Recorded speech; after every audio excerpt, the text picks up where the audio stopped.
యాందిరయ్యా an చేస్తున్నా తినేసి full ఎనర్జీతో పోతారా. మాకు బిర్యానీలో లవంగం వచ్చినట్లు, కిడ్నీలో రాళ్ళు పడినట్టు, మా ట్రిప్ లో కూడా గండం వచ్చి పడింది. అసలు ఏమైందంటే మా సింకు బై బెల్ట్ తెగిపోయింది అనమాట. ఇంకా దాన్ని చేపించాక ఇంకా దొబ్బుకుంటా పోయినాము. అయినా అమ్మాయిని పడేయడం కష్టం కాదు, పడేసిన అమ్మాయిని వేరే వాడు పడకుండా చూసుకోవడం కష్టం. అయినా ఈ రిలేషన్షిప్స్ ఇవన్నీ కాకరకాయ కూర లాంటివి. నువ్వు చక్కర వేసినా చేదుగానే ఉంటాయి, ఏకపోయినా కూడా చేదుగానే ఉంటాయి. ఇంకా మన గౌరవనీయులైన ఆశీ గారు విహారయాత్రకు వచ్చినప్పుడు వాళ్ళ మామ కీమా కొట్టిన ప్లేస్ ఇదే అనమాట. ఆ కీమా ముక్కలు దొరికితే మనం చూసినాను, కానీ నాకేం కనపడలేదు. కొంపదీసి కుక్కేముందు తినేసిందమ్మా. కుక్క బ్రో, ఇక్కడ ఏమన్నా ముక్కలు దొరికినాయి నీకు?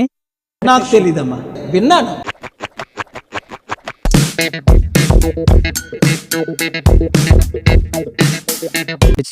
నాలో నాకు అర్థం కాని ఎన్నో ప్రశ్నలకి సముద్రం సమాధానం ఇచ్చింది.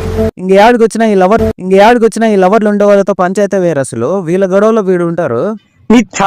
ఏంది నీకు పిల్ల చేతులు కన్నా ఏంది మ్యామ్ అంటే నేను పెళ్లి చేసుకోలేను.